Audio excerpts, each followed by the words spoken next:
देखो, अभी तक हम लोग जो पढ़े ना, वो सब पढ़े कि मतलब किसी भी वायरिंग को टेस्ट कैसे करते हैं। ठीक है, वायरिंग का टेस्टिंग किस किस प्रकार से हो सकता है, ये सब के बारे में देखे। जिसमें हम लोग का था पहले इंसुलेशन टेस्ट था। Insulation test between conductor and earth, मतलब होता है जब कभी वायरिंग हम करते हैं कंप्लीट, तो हम कि उसमें सप्लाई देने से पहले हम क्या करते हैं, उस वायरिंग को चेक करते हैं। ठीक है, उस वायरिंग को चेक करने के सबसे पहला प्रोसेस होता है कंडक्टर और अर्थ के बीच का कनेक्शन। क्या कहीं ऐसा तो नहीं है ना कि जो हम कंडक्टर यूज किए हैं और जो हम अर्थ यूज किए हैं, ठीक है, वो दोनों कहीं आपस में शॉर्ट तो नहीं कर रहा। मतलब अर्थ जो है प्रॉपरली अर्थ है या नहीं, कंडक्टर और अर्थ के बीच फुल्ली इंसुलेशन है या नहीं। ठीक है, उसको हम चेक करते हैं। उसको चेक करने का तरीका जाने, कैसे कैसे चेक किया जाता है। उसे हम लोग देखें इंसुलेशन टेस्ट बिटवीन कंडक्टर्स, दो कंडक्टर के बीच में इंसुलेशन टेस्ट कैसे होता है। ठीक है, कि किस किस चीजों का ध्यान रखते हैं, वो सब चीजों में हम कुछ कुछ चीजों के बारे में देखे भी थे, हम उसको लिख भी दिए हैं। इस पीडीएफ से भी देखोगे तो आधा चीज समझ में आ जाएगा। हम पूरा डिस्क्रिप्शन को अच्छे से बता दिए हैं, और जहाँ नहीं समझ में आएगा वहाँ पे लेक्चर देख लेना, वहाँ फिर से वहाँ पे क्लियर हो जाएगा।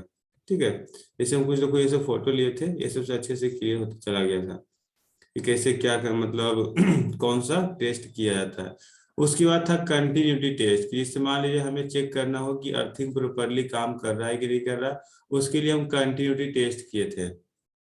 ठीक है, उसके बाद हम लोग किए थे पोलरिटी टेस्ट, ये जानने के लिए कि जो हम स्विचेज का इस्तेमाल कर रहे हैं वो किस पोलरिटी पे लगा हुआ है, पॉजिटिव पे लगा हुआ है, नेगेटिव पे लगा हुआ है। ये सब जानने के लिए हम पोलरिटी टेस्ट किए थे। उसके लिए भी एक तरीका को जाने कि उसके लिए हम एक छोटा सा बल्ब ले लिए, और मतलब हर एक पॉइंट पे, जैसे मान लीजिए जो स्विच लगा हुआ है उस स्विच को कि एक पॉइंट से हम उस बल्ब को कनेक्ट किया, दूसरे बल्ब को ग्राउंड कर दिए। अगर बल्ब जल गया तो पॉजिटिव पॉइंट है, अगर बल्ब नहीं जला तो नेगेटिव पॉइंट है। यही सब चीज ध्यान रखना है। इतना के बाद अब हमें ये चीज को पढ़ना है कि आखिर हम अर्थिंग पढ़ क्यों रहे, जरूरत क्या है अर्थिंग का। तो समझ में तो आ ही गया होगा कि जरूरत है क्यों अर्थिंग का। तो देखो, हम यहाँ पर एक टॉपिक लिख दिया है, necessity of earthing. Necessity of earthing का मतलब ये है कि आखिर अर्थिंग का नीड क्यों पड़ा। ठीक है, एक तो न्यूट्रल था, ये न्यूट्रल अलग केस हो गया। वो तो तुम्हारा बोल सकते हैं कि तुम्हारे सर्किट को क्लोज लूप बनाने के लिए हम न्यूट्रल का इस्तेमाल किए, जिससे मेरा सर्किट क्लोज लूप बन सके, हमें लाइन मिल सके। ठीक है, पॉजिटिव और नेगेटिव का काम कर सके। अर्थिंग का यूज क्यों किए, तो सबसे पहला चीज होता है ना, अर्थिंग का यूज हम लोग अपने सेफ्टी के लिए किए। ह्यूमन बॉडी को सेफ रखने के लिए, मतलब बिजली से बचाने के लिए हम लोग अर्थिंग का इस्तेमाल करते हैं। ठीक है, यानी कि उस केस में होता क्या है कि जैसे मान लिया जाए किसी भी डिवाइसेस हो, कोई भी डिवाइसेस हो, वो अगर मेटल का बना हुआ है और उसमें अगर लाइन पास कर रहा है, तो उसमें कुछ मतलब किसी न किसी प्रकार से ना लीकेज करेंट आता है। ठीक है, तो लीकेज करेंट आता है तो उसमें अगर उस समय अगर हम बॉडी को टच करेंगे तो वो झटका देगा, शॉक करेगा। तो झटका देगा, उस झटका को खत्म होना बहुत जरूरी है ना। तो झटका कब खत्म होगा, तो हम जानते हैं कि जो मेरा करेंट होता है वो हमेशा लो रेसिस्टेंस के साथ पास करता है। तो हम उसे टच करेंगे तो मेरे से पास कर ही जाएगा। अगर हम अपने से भी बेटर उसको हम कंडक्टिविटी अगर दे दे तो हमें फर्क नहीं पहुंचाएगा। वो है क्या, वो अर्थिंग ही है। कि अगर हम उस बॉडी को अर्थ कर दें तो हम उसको टच भी करेंगे, उससे पहले वो ग्राउंड हो चुका होगा। ठीक है, वो हमें कोई नुकसान नहीं पहुंचाएगा। तो सबसे पहला होता है, देखो यहाँ पे लिखा हुआ है, by earthing we mean a metallic connection of the body of the general mass of the earth for the safety of the human body from shock. Shock से बचाने के लिए हम अर्थिंग का यूज करते हैं। All metallic covers of machine starter sheathing of wiring it is या generally dead but can we become alive due to failure insulation और bad workmanship। कहने का मतलब हो गया कि जो मशीन है, मेरा स्टार्टर है, सीथिंग और वायरिंग है, ये सब में कुछ ना कुछ लीकेज करंट आता है। ठीक है, या फिर अगर जो मतलब जो इस मशीन को बनाता है, अगर वो सही तरीके से नहीं बनाया, उसके कारण अच्छा खासा उसमें मतलब अगर वो इंसुलेशन डेड कर गया, इंसुलेशन खराब हो गया, तो पूरा करंट उसके बॉडी पर आ जाएगा और वो सीधे ह्यूमन को नुकसान पहुंचाना स्टार्ट होगा, क्योंकि ह्यूमन ही उसको ऑपरेट करेगा ना, तो नुकसान पहुंचाना स्टार्ट करेगा। उस केस में कौन काम आएगा? तो किसी भी प्रकार का लीकेज या फेल्यूर के केस में हम उसे ग्राउंड कर लेंगे, तो वो तुरंत ग्राउंड हो जाएगा और हम उसको प्रोटेक्ट कर ले, डिवाइस भी मेरा प्रोटेक्ट हो जाएगा और ह्यूमन बॉडी भी प्रोटेक्ट हो जाएगा, शॉक से बच जाएगा। ठीक है, तो यही सब चीज के लिए हम लोग अर्थिंग का इस्तेमाल करते हैं।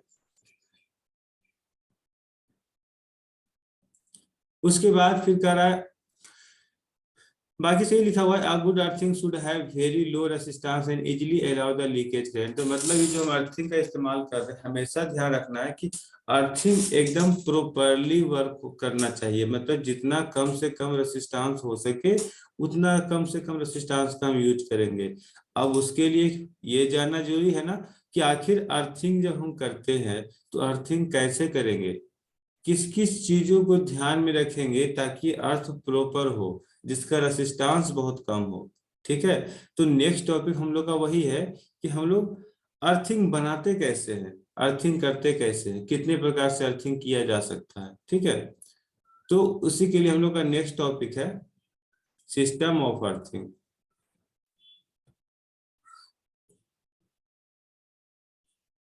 देखो, सिस्टम ऑफ अर्थिंग क्या होता है, लगता है गलत लिखा गया है।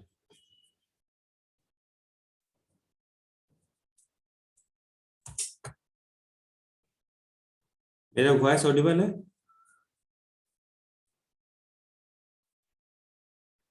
यस या नो? Yes sir. ठीक है, सुनते जाओ, कोई दिक्कत नहीं है, पार्टिसिपेंट्स का हमको देखना ही नहीं है कौन कितना आ रहा है, बस देखते जाओ। देखो, सिस्टम ऑफ अर्थिंग क्या होता है, तो सिस्टम ऑफ अर्थिंग बस इतना जान लो, यहाँ पे देखो साफ साफ लिखा हुआ, the resistance of an earth electrode depend upon the depth of electrode, nature of soil, area of the earth plate. कह रहा है कि जब हम अर्थिंग को मतलब हम अर्थिंग बनाते हैं, ठीक है, तो अर्थ कितना बेटर है वो किस पे डिपेंड करेगा, तो डिपेंड करेगा कि जो हम अर्थिंग के लिए जो रड का इस्तेमाल किए, जो इलेक्ट्रोड का इस्तेमाल किए, उससे हम जमीन के अंदर कितना डेप्थ में हम उसे हम बोल सकते हो कि कितना डेप्थ तक उससे हम ले गए हैं। ठीक है, जितना अंदर डेप्थ जाएगा उतना बेटर अर्थिंग होगा।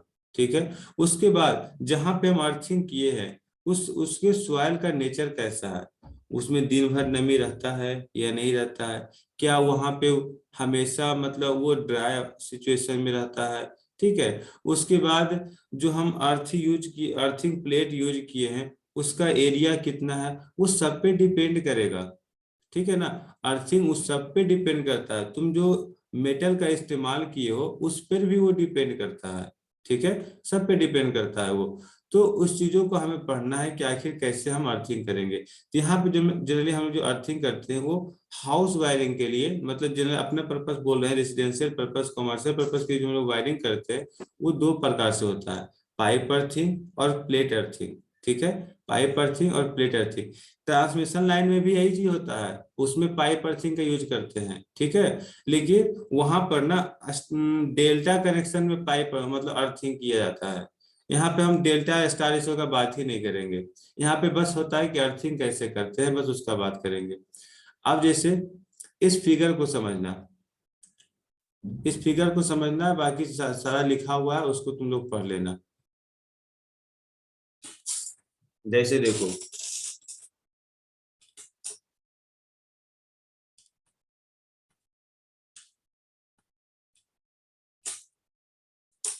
सबसे पहला ना पाइप अर्थिंग पे आते हैं।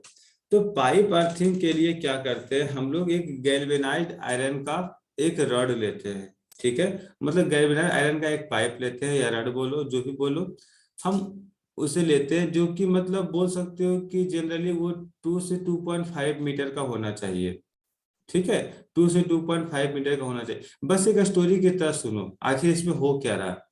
हम एक गैल्वेनाइज्ड आयरन का रड लिए जिसका लेंथ, अगर हम अपना मतलब सिचुएशन के अनुसार देखेंगे कि हम जहाँ पे अर्थिंग करना चाह रहे हैं वहां का मिट्टी कैसा रहता है, क्या वो मतलब होता है ना कि ज्यादातर वो ड्राई सिचुएशन में ही रहता है, मतलब हम उसे गीला करने के लिए हम उसमें पानी देना पड़ेगा, या फिर वो मतलब ऐसा जगह जनरली तो अर्थिंग कहाँ किया जाता है जहाँ पे नमी सबसे ज्यादा हो, ठीक है, लेकिन मेरे घर के आसपास अगर है ही नहीं, तो उस केस में हम क्या करेंगे, अगर ज्यादा वहां पे ड्राई सिचुएशन आ रहा है तो थोड़ा सा लंबा अर्थिंग लेना पड़ेगा। नॉर्मली 2 मीटर काफी है इस रड के लिए, लेकिन अगर ड्राई सिचुएशन है तो 2.5 मीटर ले लो, ठीक है। अब उसके बाद हम उस पाइप में ना छोटा छोटा सा होल कर लेंगे, जिसका रेडियस हम रखेंगे, डायमीटर हम रखेंगे 12 मीटर। देखो डायमीटर जो मेरा है, हर एक चीज को नोट करते जा रहे हैं, ये जो मेरा डिस्टेंस था, अभी हम सिर्फ इतना का बात कर रहे हैं, ठीक है। बात को समझने जाना हो क्या रहा है, हम इतना का बात कर रहे हैं, अभी हम अर्थिंग कर नहीं रहे हैं, हम बस डायमेंशन और उसके बारे में बता रहे हैं। देखो इसका जो लेंथ है वो 2.5 मीटर, 2 से 2.5 मीटर के बीच में होना चाहिए, ऐसे भी नहीं, ऐसे याद रखो। ये जो रड का लेंथ है ना, ये है क्या, ये गैल्वेनाइज्ड आयरन का बना हुआ है, गैल्वेनाइज्ड आयरन होता है ये, जिसका अगर लेंथ का बात करें तो लेंथ क्या हो जाएगा, इसका लेंथ अप्रोक्स 2 to 2.75 मीटर के आसपास। 2 कहाँ लेंगे, जहां ज्यादा नमी मिल रहा हो, 2.5 कहाँ मिलेंगे लेंगे, जहां ड्राई सिचुएशन ज्यादातर आ रहा हो, ठीक है, वहां पर थोड़ा लंबा रड लेंगे। हम कर क्या रहे हैं, हम एक लंबा सा, जिसे होता है ना कोई बोरिंग करते हो, तो तुम मतलब ऐसे मान लो ना कि ये ओवरऑल जो डिस्टेंस है, ओवरऑल ये ओवरऑल जो डिस्टेंस है वो मेरा लगभग 4.75 या 5 मीटर के आसपास होना चाहिए। मतलब हम इतना डेप्थ में एक होल बनाएंगे, ठीक है, इतना डेप्थ एक होल बनाएंगे। अब उसके बाद मतलब ऐसा होल बनाओ जिसमें तुम इस पाइप को अच्छे तरीके से डाल सको। अब देखो इसका डायमीटर कितना होगा, अगर हम इसका डायमीटर का बात करें तो कुछ 38 mm के आसपास होता है, ठीक है, लिखा हुआ भी होगा। देखो ये जो डायमीटर है ये 38 mm है, ठीक है। 38 mm का मतलब हो गया 1.5 इंच, इतना के आसपास। अब देखो ये हो गया तुम्हारा पाइप का। उसके बाद है कि इसके हम हर एक जो पाइप का इस्तेमाल करेंगे ना, उसमें छोटा छोटा सा होल भी कर देंगे। तो ये जो होल है ये कितना होना चाहिए, तो 38 में मेरा 12 mm का एक होल होगा, ठीक है। और इसके बीच का जो डिस्टेंस रखेंगे वो कुछ 50 सेंटीमीटर, 50 सेंटीमीटर पे इसको हम डिस्टेंस बिटवीन होल्स,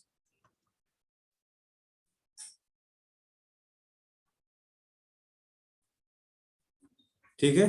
और ये क्या है, होल का डायमीटर है। अब देखो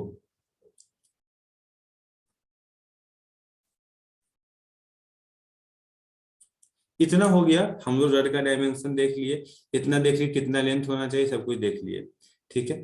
अब बात आता है, इतना करने के बाद धीरे धीरे समझने की कोशिश करना कि अब हम क्या करेंगे, हम एक और पाइप लेंगे, ठीक है। देखो यहाँ पर ऊपर में दिखाएगा, थोड़ा सा ऊपर आते हैं, अब यहाँ पर ध्यान देना, यहाँ पर तुम्हारा ग्राउंड लेवल है, ठीक है, ये तुम्हारा ग्राउंड लेवल, मतलब हम यहाँ से हम इसको गड्ढा करना स्टार्ट किया, टोटल मतलब अप्रोक्स 4.75 मीटर के आसपास हम अपने अकॉर्डिंग हम उसको उतना मतलब डिप्थ में हम उसे गड्ढा कर लिए, ठीक है।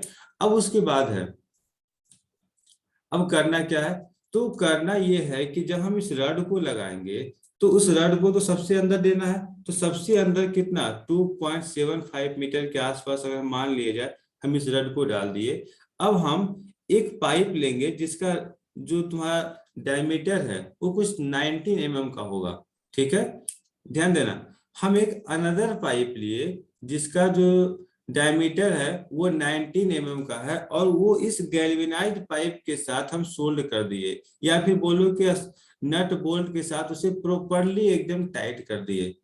ठीक है, इतना समझ में आ रहा है कि हम एक और अलग सा रड लिए और इसे नट बोल्ट के साथ इसके साथ हम टाइट कर दिए। मतलब क्या हो गया कि वो रड मेरा नीचे चला गया है। अब उस रड से कनेक्शन लेने के लिए हम एक और पाइप का इस्तेमाल किए, जो कि 19 mm रेडियस का, मतलब आसपास काफी है, हम एग्जैक्टली बात नहीं कर रहे, आसपास काफी है।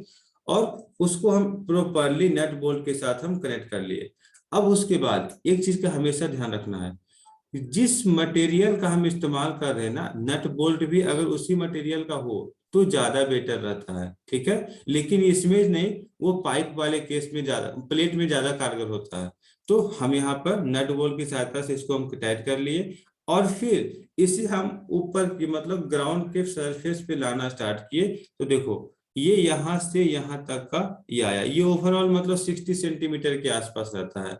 ठीक है, तो हम इसको ऊपर लाए। अब ये क्या है, ये सबसे इंपॉर्टेंट पार्ट है।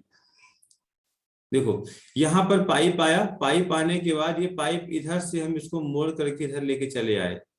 ठीक है, सरफेस से मतलब ये बाहर, बाहरी सरफेस से बाहर निकला।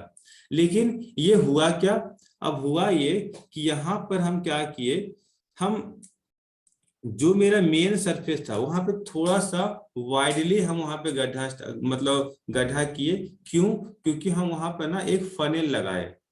ठीक है, एक फनेल लगाए, जो कि इसको हम कंक्रीट के साथ अच्छे से फिक्स कर दिए। और वो जो फनेल है वो मेरा रड के साथ कनेक्ट है। मतलब इस तरीके से है कि अगर किसी कारणवश मतलब जहां पे हम अर्थिंग किए हैं वहां पे, ऐसे समझो, जहां पे हम अर्थिंग किए वो सूख गया हो, पानी वहां पे किसी प्रकार का है ही नहीं, नमी वहां पे खत्म हो रहा है। ठीक है, तो उस केस में क्या किया जाए, हमें अर्थिंग तो चाहिए ना, कि हम दोबारा अर्थिंग करना स्टार्ट करें। इतना हम इतना मेहनत किए हैं, फालतू का ही वेस्ट हो जाएगा, तो उसके लिए कुछ तो करना पड़ेगा। तो हम एक फनल का इस्तेमाल किए। अब जब भी कभी यहाँ से नमी खत्म होगा, वो क्या करेगा, हम यहाँ से हम वाटर सप्लाई इसमें हम देंगे। ठीक है, ताकि इस फनेल से वाटर होते हुए ये ऑटोमेटिक इसमें आकर के टोटल फुलफिल होते चला जाए। ठीक है, जब भी कभी अर्थिंग का कमी ऐसा आएगा, नमी का कमी होगा, तो नमी को पूरा करने के लिए हम फनेल की हेल्प से वाटर के सप्लाई को हम वहां से पूरा करेंगे। ठीक है, अगर वाटर का सप्लाई, अगर मतलब मान लीजिए कहीं बारिश का समय हो रहा है, तो हम इस प्रकार से यहाँ एडजस्टमेंट करेंगे कि जितना पानी आ रहा है ना, वो सारा पानी ऑटोमेटिक यहाँ पे आकर के इस फनेल में जाएगा। ठीक है, तो उस तरीके से यहाँ पे हम अर्थिंग का प्रोसेस रखते हैं, ताकि अर्थिंग किसी प्रकार से डैमेज ना हो। ठीक है, ये प्रॉपर तरीका है बनाने का। अब उसके बाद फिर देखो, यहाँ पे बहुत सारा मटेरियल का इस्तेमाल किया, जैसे यहाँ पर तो हम कंक्रीट का इस्तेमाल कर लेंगे, ताकि कोई इसे डैमेज ना पहुंचा सके। ठीक है, मतलब होता है ना कि नीचे तो सारा चीज है ही, अब ऊपर हमें स्टेबिलिटी देना है कि अब उस अर्थिंग को कोई नुकसान नहीं पहुंचा सके। तो हम इस फनेल को हम कंक्रीट से बांध दिए। यहाँ पर एक और देखो, अच्छे तरीके से यहाँ पे बना हुआ है, ताकि वाटर को वो एब्जॉर्ब कर सके। और यहाँ पर देखो एक और चीज बना हुआ है, ये क्या है, तो जब हमें जरूरत पड़ेगा तभी इसे हम ओपन करेंगे, मतलब वो क्लोज किया हुआ है। ठीक है, हमें जरूरत पड़ेगा तो उसको ओपन करेंगे और फनेल में वाटर डालेंगे। तो इतना करने के बाद जब क्या होगा, तो ये जो है मेरा कुछ इस प्रकार से सारे अर्थिंग को फुलफिल करेगा। अब बात आता है कि अर्थिंग तो कर लिए हम, उसमें हम प्लेट भी डाल दिए। तो प्लेट डालने के बाद जो हम गड्ढा किए थे, क्या उस काफी है उसके लिए? तो उसके लिए काफी नहीं है, क्योंकि हम जानते हैं ना कि जो मेरे पास सॉइल है, वो सॉइल कितना नमी देगा तुमको उस रड को। ठीक है, हमें क्या चाहिए, हमें ऑल टाइम 24 आवर जो है उसमें नमी चाहिए, ताकि अर्थ प्रॉपरली काम कर सके। उस केस में हम क्या करते हैं, हम डिफरेंट डिफरेंट टाइप का मटेरियल का इस्तेमाल करते हैं नमी को हमेशा बनाए रखने के लिए। ठीक है, ताकि उसके मतलब जो मेरा रड है वो प्रॉपरली अर्थ के रूप में काम कर सके। उसके लिए हम इस्तेमाल करते हैं सॉल्ट लेयर का और चारकोल लेयर का। ठीक है, सॉल्ट लेयर क्या करता है, सॉल्ट लेयर तुरंत नमी को एब्जॉर्ब करता है, जैसे हम वाटर दिए वो तुरंत वाटर को एब्जॉर्ब किया। ठीक है, चारकोल क्या करता है, चारकोल उस वाटर को एब्जॉर्ब करके अपने पास स्टोर रखता है बहुत लंबे समय तक, और वो रड के साथ कनेक्ट होता है, तो रड को हमेशा नमी देते रहता है। ठीक है, चारकोल का यही काम होता है, इसलिए हम लोग चारकोल और सॉल्ट का इस्तेमाल करते हैं। अब देखो यहाँ पे क्या हुआ, हम सबसे निचले लेयर में हम चारकोल का इस्तेमाल किए। देखो ये चारकोल है, कितना आज मतलब यहाँ पे जो हम जहाँ तक देख पा रहे हैं अप्रोक्स 50 to 20 सेंटीमीटर के आसपास जो हम चारकोल डाले, फिर 15 सेंटीमीटर के आसपास हम सॉल्ट लेयर डाले, फिर 15 से मतलब फिर उसके ऊपर फिर से एक चारकोल का लेयर डाले, उसके ऊपर फिर से एक सॉल्ट लेयर डाले। ठीक है, इतना लेयर डाल करके हम गैल्वेनाइड आयरन को उसमें फिक्स किए। अब क्या होगा ना, उसमें हम थोड़ा भी पानी डाल देंगे तो वो अच्छा खासा दिन तक उसमें नमी रहने वाला है। ठीक है, अब वो सूखेगा नहीं। ऐसे नॉर्मल मिट्टी रहता तो तुरंत वो उसको एब्जॉर्ब कर लेता, हमें फिर से वापस डालना पड़ता। ठीक है, तो इस सब चीजों को ध्यान में रखते हुए अर्थिंग को अपना बनाया गया है कि आप इसी चीजों के प्रोसेस का ध्यान रखिए, आपका अर्थिंग बहुत बेटर वर्क करेगा। अब उसके बाद सारी चीजों को तो देख ही लिए, अब इसको देख लो, सारा चीज जितना भी हम बताए हैं ना सब कुछ इसमें लिखा हुआ है, एक बार पढ़ लेना। सारा डायमेंशन इसमें लिखा हुआ है कि कैसे क्या हम लोग को करना है नहीं करना है, इधर होगा लिखा हुआ। देखो हम इसमें किसी प्रोसेस को हम कट नहीं किए, क्योंकि हम इसको पढ़े थे, हम देखे प्रोसेस बहुत अच्छा से लिखा हुआ था पाइप अर्थिंग का। एक बार रीड कर लेना, ठीक है, जहां कहीं भी नहीं समझ में आएगा वहां पे बोलना, वहां पे उसको फिर से कोशिश करेंगे क्लियर करने का। सब कुछ देखो वही चीज लिखा हुआ है। यहाँ पे हम बात किए, तुम्हारा रड के बारे में बताया, गैल्वेनाइड आयरन को हम कैसे मतलब उसका डायमेंशन क्या होना चाहिए, किसकी चीजों का ध्यान रखना चाहिए। उसके बाद फिर यहाँ पे बताया कि जो तुम्हारा फनेल है, फनेल के लिए हम लोग क्या क्या करेंगे, जिसके बारे में फिर यहाँ से डिस्क्रिप्शन स्टार्ट किया, और उसके लिए हम लोग क्या क्या करते हैं उसको इसमें बताया। उसके बाद फिर है कि अर्थ इलेक्ट्रोड का जो हम लोग बनाएंगे वो सराउंड, देखो यहाँ पे जो लिखा हुआ है, earth electrode pipe is surrounded by 15 centimetre thick alternate layer of salt and charcoal powder. This reason for adding the salt is that attract moisture from the soil, and charcoal retain the moisture near the earth electrode, which decrease the earth resistance। ये क्या करता है, charcoal अपने पास नमी को absorb करके रख लेता है, ठीक है, और वो रड को प्रदान करते रहता है नमी को। और वो क्या करता है, जो वहां पे जो रेसिस्टेंस है वो रेसिस्टेंस को इन डिक्रीज कर लेता है। जाहिर सी बात है हमें तो डिक्रीज ही चाहिए ना, जितना कम से कम हो सके। तो यही काम होता है चारकोल का। और सब और मॉइस्चर को अट्रैक्ट करने का काम करता है सॉल्ट। तो ये सब चीजों का हमें ध्यान रखना है, इसको अच्छे से एक बार रीड कर लेना, सारा प्रोसेस इसमें लिखा हुआ है। नेक्स्ट हम लोग का आता है प्लेट अर्थिंग। प्लेट अर्थिंग क्या होता है, जितना प्रोसेस बताए पाइप अर्थिंग में सब कुछ प्लेट अर्थिंग में होता है। ठीक है, थोड़ा सा इसमें चेंज होता है, चेंज क्या होता है देखो फिगर से ही समझ में आ जाएगा।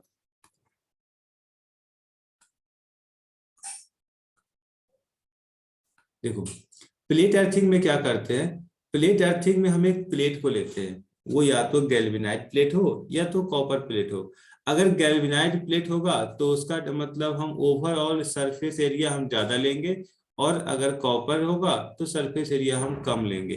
जैसे देखो यहाँ पे लिखा हुआ है, अगर हम GI का यूज करते हैं तो उसके लिए जो मेरे पास डायमेंशन होना चाहिए वो 60 × 60 × कितना हो जाएगा, 0.63 mm सेंटीमीटर, ऐसा कुछ। इतना पतला प्लेट काफी है मेरा, क्या बोल सकते हैं, गैल्वेनाइड आयरन के लिए। लेकिन अगर कॉपर करेंगे इतना भी जरूरत नहीं है, कॉपर के लिए हम और पतला इस्तेमाल कर सकते हैं, उसको हम 60 × 60 × 0.315 सेंटीमीटर हम डाल सकते हैं। ठीक है, तो ये इसका डायमेंशन है, उसके अनुसार हम इसको कर सकते हैं। अब ये बोल रहा है कि अब इसमें किस किस चीजों का ध्यान रखेंगे, तो इसमें भी तो वही काम कर रहे हैं, इसमें हम क्या नया चीज हम बोलने जा रहे हैं। देखो, तो सबसे पहला चीज होता है कि हमें इस प्लेट को सबसे नीचे डालना है। तो अगर सबसे नीचे डालना है तो जाहिर सी बात है इतना इतना बड़ा गड्ढा भी तो करना पड़ेगा हमको, तो करना पड़ेगा, करेंगे और क्या करेंगे। तो इसके लिए हम क्या करते हैं, लगभग ये जो तुम्हारा डिस्टेंस है यहाँ से लेकर के यहाँ तक, वो अप्रोक्स 3 मीटर के आसपास होता है। ठीक है, 3 मीटर काफी है, 3 मीटर के आसपास होता है, लेकिन पाइप वायरिंग के लिए क्या किए थे, 4.75 मीटर के आसपास ले गए थे। ठीक है, तो हम यहाँ पे क्या किए, 3 मीटर के आसपास हम मतलब डिग किए, गड्ढा किए। उसके बाद हम इस प्लेट को उसके अंदर फिक्स किए, सबसे निचले वाले हिस्से में फिक्स किए, और फिर हम यहाँ पर गैल्वेनाइज्ड आयरन का, अब देखो यहाँ पर दो चीज डिपेंड करता है। अगर तुम गैल्वेनाइज्ड आयरन का यूज किए हो, ठीक है, मेरा बात अगर ध्यान से सुनो, प्लेट अर्थिंग में क्या होता है, अगर तुम गैल्वेनाइज्ड आयरन का यूज किए हो तो तुम्हारा स्क्रू और नट दोनों गैल्वेनाइज्ड आयरन ही होना चाहिए, और रड भी कोशिश करो गैल्वेनाइज्ड आयरन का हो तो बेटर है, ठीक है, जब तक वो अर्थ हो रहा है। मटेरियल चेंज नहीं होना चाहिए। अगर हम कॉपर का यूज किए हैं तो उसका जो स्क्रू और नट है वो भी नेसेसरी है कि कॉपर का ही होना चाहिए, ठीक है, वो भी कॉपर का ही होना चाहिए। अगर हम चेंज करेंगे रेसिस्टेंस क्रिएट हो जाएगा, प्रॉपरली वो अर्थ हो नहीं पाएगा, ठीक है। तो यहाँ पे हमेशा लिखा गया है कि आप जब भी किसी मटेरियल का यूज करें अर्थिंग के लिए, आप हमेशा कोशिश करें कि हर एक पार्ट सेम मटेरियल का हो, ठीक है। तो हम यहाँ पे क्या किए, इस प्लेट को हम मान लिए सबसे नीचे हम रख दिए। हम देखो यहाँ पर भी बोल रहा है कि इस प्लेट के जो अगल बगल का जो पार्ट है वहां पे भी हम लोग एक लेयर दिए चारकोल और साल्ट का। यहाँ भी हम ऐसा नहीं कि इसको हम नहीं दिए, देना ही पड़ेगा, नहीं कैसे देंगे, नमी आखिर आएगा कैसे, मॉइस्चर एब्जॉर्ब कैसे होगा, मॉइस्चर इसमें दिन भर 24 घंटा होना चाहिए। तो उसके लिए हम लोग क्या किए, उसके चारों पट्टी हम अल्टरनेट लेयर का इस्तेमाल किए, जैसे उसमें किए थे, पहले चारकोल फिर साल्ट फिर चारकोल फिर साल्ट फिर चारकोल फिर साल्ट, इस प्रकार से हम एक लेयर बना दिए। अब उसके बाद इस प्लेट से जो हम रड को कनेक्ट करेंगे, उस रड को कनेक्ट करने के लिए हम स्क्रू और बोल्ट का इस्तेमाल करेंगे। हम तो स्क्रू और बोल्ट क्या होना चाहिए, तो सेम मटेरियल का होना चाहिए जिस मटेरियल का प्लेट है, और उस स्क्रू और बोल्ट को अगर हम वेल्ड कर दे प्रॉपरली तो और बेटर है, ठीक है, मतलब उसको टाइट करने के बाद उससे वेल्ड भी करना बहुत जरूरी है, वेल्ड कर देंगे तो और प्रॉपरली काम करेगा।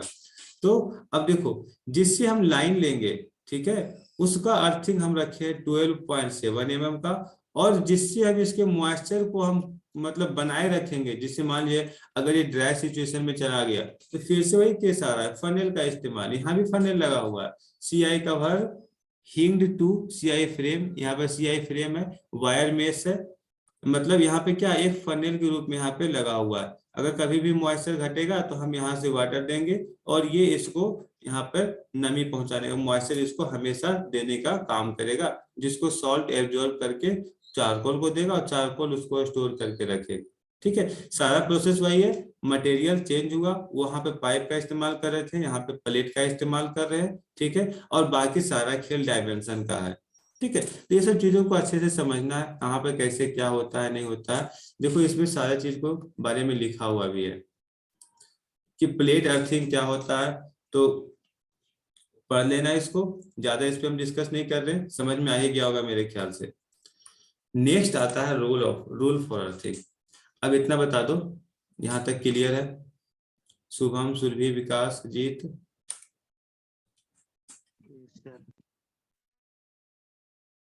यस या नो? Yes sir. चलो देखते जाओ। अब आता है रूल्स फॉर अर्थिंग। अर्थिंग का रूल्स क्या क्या है? तो अर्थिंग का रूल्स तो लगभग मालूम ही होगा कि अर्थिंग का रूल्स आखिर हम लोग किसकी चीजों का हम लोग ध्यान रखेंगे।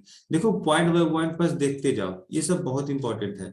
करा in case of a lead and conduit house wiring, earthing must be continuous by a single solid conductor. जब भी आप किसी मतलब रेसिडेंशियल वायरिंग कर रहे हो, या फिर बोल सकते हैं कि पाइप वायरिंग कर रहे हो और पाइप मेटल का हो, तो बहुत जरूरी है कि आप एक अर्थिंग का इस्तेमाल करें, और वो अर्थिंग एक सॉलिड कंडक्टर से बना होना चाहिए, ठीक है। तो अर्थ करना बहुत जरूरी है। जब भी कभी आप कंडुइट हाउस वायरिंग कर रहे हैं, जनरली उसी का बात किया, कंडुइट हाउस वायरिंग के केस में आपको अर्थिंग बहुत नेसेसरी है, ठीक है। उसके बाद करा all the metallic covering, the main switch, distribution box, ceiling fan, brackets, etc along with the earth point of the wall socket should be earth. कहने का मतलब हो गया कि जितना भी मेरे पास डिवाइसेस है और डिस्ट्रीब्यूशन बॉक्स है, सब में एक अर्थिंग पॉइंट होना चाहिए, ठीक है, वहां पे पहुंचा होना चाहिए। अगर हम उससे किसी प्रकार का डिवाइस हम कनेक्ट कर रहे हैं, वो ऑटोमेटिक उसमें अर्थ कनेक्शन पहुंच जाएगा, ठीक है, तो वहां भी प्रॉपरली अर्थिंग पॉइंट नेसेसरी है। फिर कह रहा है the metallic cover of all medium voltage machine should be earth by 2। अब देखो एक चीज, आप जो हाई वोल्टेज का डिवाइस है ना, हाई रेटिंग का डिवाइस है, जैसे तो मशीन मतलब डिफरेंट टाइप ऑफ मशीन हो गया, ठीक है, तो ऐसे समझो हाई रेटिंग ऑफ डिवाइसेस को डबल अर्थिंग प्रोवाइड किया जाता है। डबल अर्थिंग का मतलब हो गया कि मतलब दो जगह से उसे हम अर्थ करते हैं। अगर कहीं पे एक अर्थ फॉल्ट हो गया, एक फॉल्ट कर गया मतलब वो काम नहीं कर पाया, तो दूसरा काम करेगा। किसी किसी में होता है ना, अकेले ऐसा फॉल्ट आ गया कि जो उसमें अर्थिंग है वो अकेले उसे अर्थ नहीं कर पा रहा है, तो दोनों अर्थिंग मिल करके उस लीकेज करंट को अर्थ करेगा। तो हाई रेटिंग के डिवाइसेस में डबल अर्थिंग का यूज करना चाहिए, ठीक है। इन case of ordinary soil and ordinary soil the earth resistance of the electron should not be more than 3 ohm and 8 ओम। कह रहा है कि अर्थ रेजिस्टेंस ऑर्डिनरी जो जनरली होना चाहिए वो 3 ओम या 8 ओम से ज्यादा तो नहीं होना चाहिए रॉकी सॉइल के लिए, ठीक है। लेकिन हमेशा ध्यान रखना है कि जो अर्थ कनेक्शन हो वो कोशिश करो कि 1 ओम से ज्यादा नहीं जाए, ठीक है। 1 ओम से ज्यादा जाता है तो बेटर अर्थिंग नहीं कहलाता है, ठीक। तो हमेशा ध्यान रखना है जब भी कभी अर्थिंग करना है तो उसका रेसिस्टेंस कम से कम हो, नेग्लिजिबल हो। कोशिश तो जीरो ही रखना है, लेकिन आइडियल तो कोई चीज होता नहीं है, तो 1 तक चलना चाहिए। लेकिन अगर डिफरेंट टाइप का मिट्टी है जहाँ पे मतलब बोल सकते हैं कि उस सब क्वालिटी पे डिपेंड करो, तो उस केस में 3 ओम और 8 ओम चलेगा, उतना कोई दिक्कत नहीं है।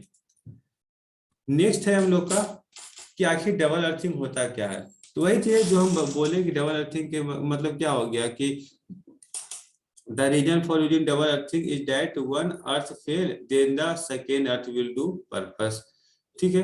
या फिर ऐसा कंडीशन आ सकता है कि उसके एक अकेला काम नहीं कर रहा है तो दोनों काम करेगा, बस यही चीज बोल रहा है। अब कह रहा है डबल अर्थिंग जो होता है तो वो क्या किस किस चीजों को ध्यान रखना चाहिए। जो डबल अर्थिंग का इस्तेमाल कर रहे हैं तो कम से कम 5 मीटर की दूरी पर दोनों अर्थिंग को देना है। मतलब अगर हम एक अर्थिंग कोई डिवाइसेस है, कोई ऐसा मान लीजिए डिवाइस है, अगर हम एक अर्थ इधर दिए हैं तो दूसरा अर्थ इससे कम से कम 5 मीटर की दूरी पे होना चाहिए, ठीक है। इसके बीच का डिस्टेंस 5 मीटर होना चाहिए, तभी वो मतलब ऐसे काउंट होगा कि आप दो अर्थ का इस्तेमाल किए। अगर ये फेल किया तो ये काम करेगा, अगर ये फेल किया तो ये काम करेगा, किसी किसी केस में दोनों साथ में काम करेगा, ठीक है। तो इसकी चीजों को हमें ध्यान रखना है। अब उसके बाद कह रहा है method of improving the earth resistance. आखिर क्या क्या मेथड है अर्थ रेसिस्टेंस को इंप्रूव करने के लिए। तो देखो हमेशा इस चीजों का ध्यान रखो, हम बस पॉइंट बाय पॉइंट हम बस देखते आ रहे। सबसे पहला होता है कि आप किस जब अर्थिंग का यूज कर रहे हैं उसमें आप नट बोल्ट का यूज कर रहे हैं, आप कोशिश कीजिए उससे आप सोल्ड सोल्ड करके उसे रखने का। जैसे मान लीजिए प्लेट और हम रड को कनेक्ट किए तो उसमें नट बोल्ट का इस्तेमाल किए, उसे सोल्ड कर देना है। मतलब प्रॉपरली टाइट होना चाहिए, किसी प्रकार का उसमें लीकेज आने का मौका ही नहीं देना है। फिर कह रहा है increase in plate area. Plate area आपका जितना बड़ा रहेगा उतना प्रॉपर अर्थ कहलाएगा वो, ठीक है। तो प्लेट एरिया को अपने छोटा नहीं रखना है, लार्ज ही रखना है। अब इतना लार्ज भी नहीं रखना है कि तुम्हारा कॉस्ट ही भाग जाए, ठीक है। मतलब एक डायमेंशन हम लोग पढ़ लिए कि अप्रोक्स इतना होना चाहिए, थोड़ा सा हम ज्यादा ले सकते हैं, वो बेटर होगा, वो खराब नहीं होगा। बाय पाउडर मतलब चारकोल और सॉल्ट का पाउडर का यूज करेंगे तो वो अर्थ बेटर वर्क करेगा। क्योंकि हम जानते हैं कि चारकोल और सॉल्ट क्या करता है, मॉइस्चर को अट्रैक्ट करता है, और चारकोल उस मॉइस्चर को स्टोर करके रखता है अपने पास, और वो हमेशा इलेक्ट्रोड जो मेरा रड होता है उसको नमी मॉइस्चर प्रदान करते रहता है, ठीक है। फिर कह रहा है डेप्थ ऑफ प्लेट। जितना डेप्थ में प्लेट को डालिएगा उतना बेटर अर्थिंग देगा, ठीक है, उतना बेटर अर्थ होगा। उसके बाद फिर क्या है, करा installation of plate electrode parallel electrode. Parallel electrode का मतलब क्या हो गया, अगर हम दो रड का इस्तेमाल कर रहे हैं तो दो रड को हम कैसे हम प्लेट के साथ कनेक्ट कर रहे हैं, या फिर अगर दोनों पाइप का ही है तो पाइप में हम कैसे कर रहे हैं। यहाँ पे देखो लिखा हुआ the installation of a number of earth electrode in parallel for the same depth decrease the earth resistance to a great extent.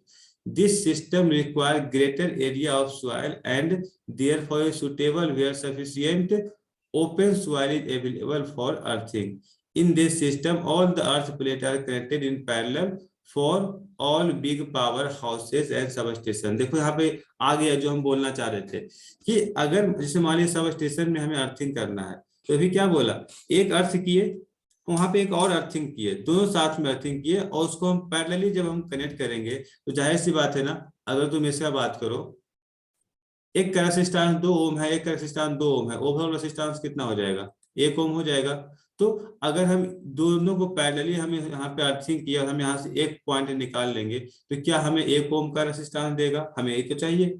वही केस बोल रहा है कि अगर हम पैरेलली जितना कनेक्शन हम इसमें डालेंगे और उससे हम एक पैरेलली कनेक्शन करके हम वापस हम उससे आउटपुट लेंगे, तो उसका रेसिस्टेंस घट जाता है। और सब स्टेशन में उसी का इस्तेमाल करते हैं कि हम 3 पाइप को हम अर्थ किए और उसको डेल्टा कनेक्शन बना करके उससे हम आउटपुट ले लिए, ठीक है। उसके बाद बाय पोरिंग वाटर, फनल का इस्तेमाल करके हमेशा उसमें हम वाटर का सप्लाई देते रहेंगे अगर वाटर कम पड़ा तो, ठीक है। ये सब चीजों का ध्यान रखना, अर्थिंग कैसे होता है, कैसे अर्थिंग का ध्यान मतलब किया जाता है, किस किस चीजों को माइंड में रखना होता है, और प्रिकॉशन ये सब क्या क्या हमें फॉलो करना है, वो सब चीजों को देख करके हम लोग अर्थिंग करेंगे।